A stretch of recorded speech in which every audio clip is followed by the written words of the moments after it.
Hello and welcome to DC Velocity's Thought Leader Series, produced in conjunction with MHI. My name is Mark Solomon. I'm the senior editor at DC Velocity magazine. Today we are joined by Jim Rice. Jim is deputy director of the MIT Center for Transportation and Logistics in Cambridge, Massachusetts. Jim, welcome. Thank you for being here. Thanks very much, Mark. Pleased to be here. First, explain to me what it is you do at the Center for Transportation Logistics, and both in a very broad sense and then maybe a little bit of a drill down. My assignment has a number of different facets, but primarily it's there to serve our customers. Our customers are large industrial partners of the center. I also do a little bit of teaching, conduct a lot of research. Okay. How much of your work is done with corporations to work to improve their supply chain performance? I'd say 90% of my time is spent on that activity, either through events that we plan, but only about 10% of my time I could say I'm in the classroom teaching. Okay. You spend a great deal of time talking about innovation. Innovation is a heavily used, maybe overused word. It has abstract meaning. Describe to me what innovation is and how companies can actually take the word and the principle and use it in a real world application. Well, let's start by being specific and talk about supply chain innovation. There's a difference between product innovation and supply chain innovation. So we'll talk about supply chain innovation.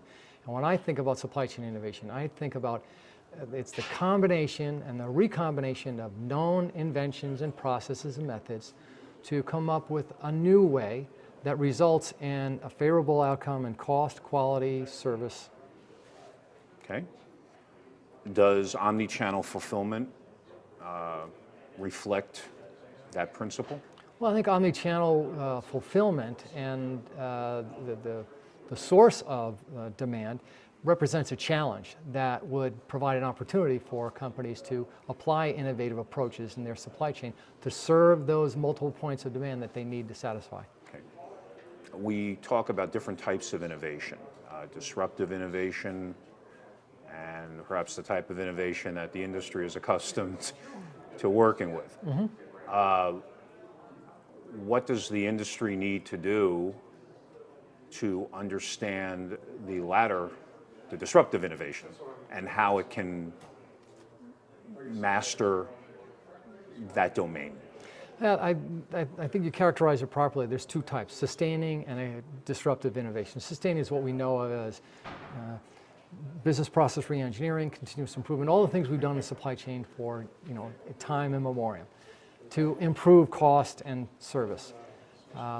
Disruptive innovation really is quite different, requires a different set of skills, and it involves changing the dominant design in the industry, whether it's the manufacturing design, whether it's the distribution design, changing that process.